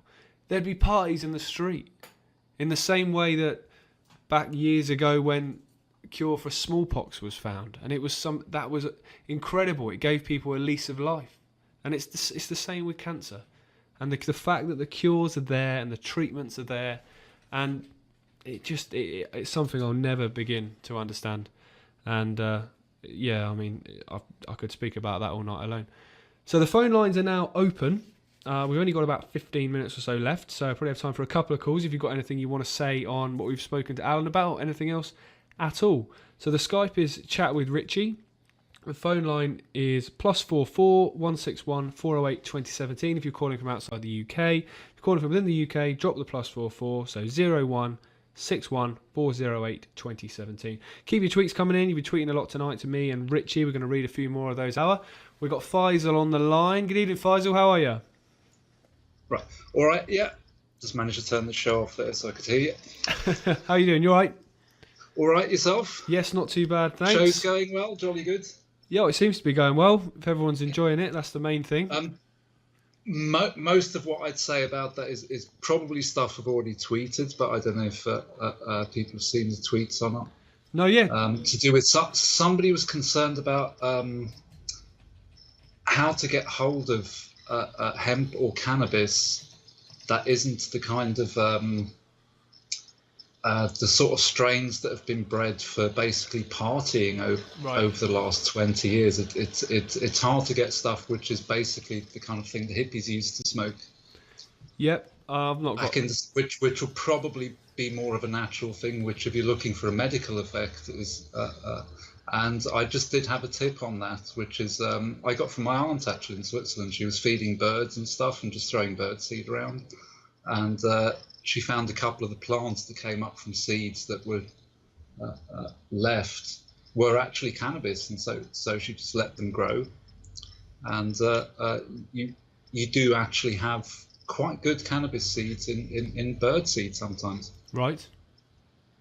Yeah, so that was one of the points, and also, yeah, something I've always thought was really kind of strange, but also obvious about all this cancer research and a lot of the other medical research, is that nobody seems to know of a drug that's cheaper because it was, or any kind of cancer cure that's cheaper because people have, research companies and charities have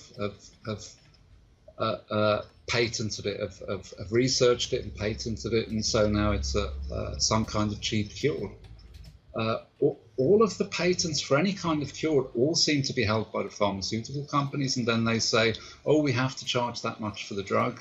Yep. Because we put so much money into the research, we have to get our money back. You hear this all the time on every mainstream outlet, and nobody seems to connect the dots that, well, hang on, what happens to all the money that goes to cancer research or any kind of medical research? Then does that not pay for any of the research that creates these drugs? No, well, 4.9 billion goes into cancer charities per year, and through the medical industry, cancer is a $100 billion industry. Yeah. So, as you say, where does that money go? So, what's your opinion on the cannabis oil and other alternative treatments like bicarbonate of soda? And various others. What's your opinion on those? Do you think there's something in there? I've definitely seen research that there is no question that it has to be looked into. I mean, I'm quite new to it myself. I've just smoked it recreationally over the years and find it with myself and other people. I know people who've had problems with mental breakdowns and mental illness and various other addictions, and they found cannabis in some cases a good substitute, that it's just damage control when it comes to addiction. And people who found it helps with anxiety and all kinds of things. And with myself, it just doesn't seem to have done me much harm. I kind of find I can lose myself more into practicing the violin with a bit of a smoke and so on. Right. And so, yeah, it is incredibly obvious that it just isn't. There is absolutely no call for it to be illegal, no call for it to be suppressed, even in places where they say it's getting very relaxed, like on the continent. People have said, oh, it's getting more relaxed all the time, the whole marijuana smoking thing. It isn't. They've had a real crackdown over the last, I don't know, maybe 10 or 20 years in different waves, but I've heard the latest wave was probably in the last 5, 6, 7 years, where you could, Switzerland, Austria, other places, where you used to have quite an easy time getting it. Sometimes even in Switzerland, it was in some cantons in clothing shops. You went to the back of the clothing shops, they had like inverted commas scent bags there. Yeah. Which were cannabis, and then there was an absolute crackdown. Couldn't get hold of it anywhere. Nobody I know, everybody I know over there has had difficulty getting hold of it. Well, the fact that that's systematic, there's obviously a reason behind that. That's more than just they don't want a drug on the street. But also just giving the impression that they're not cracking down on it. That they obviously can't sell it to the public. They can't give a reason for why they're cracking down on it. So they're just keeping it really quiet. Which before they always gave out propaganda with it, so we have to crack down on cannabis because it's doing this, that, or the other, or causing something with, I don't know, teenagers or something like that. But they're not even bothering with that now. They're actually just lying about it and saying, oh no, we're not cracking down on anything. It's just popularity for cannabis use. That's right. I read a paper in Switzerland last year where they were saying the popularity of cannabis has gone down and people seem to be more into cocaine.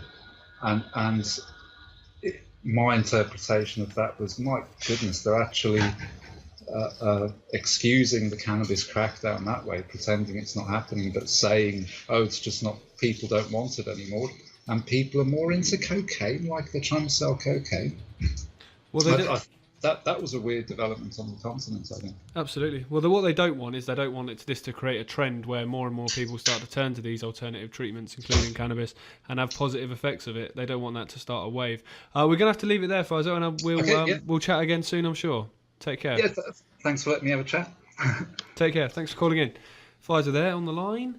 So we've had a show that was meant to be a bit of a phone-in and a bit of a chat with Alan, and we turned out to have basically a 90-minute chat with Alan. But as I mentioned, he's a fascinating guy. I hope you've enjoyed the interview and taken something from it. Many people out there that are facing cancer or know people that are looking into potential alternatives to mainstream radiotherapy and chemotherapy. I thought it'd be fantastic to have somebody on the line and somebody who tell their story, who's got a personal experience of that and obviously he gave some details of sites you can go to get more information. We'll put those again in the description for the podcast and on the Facebook post after the show.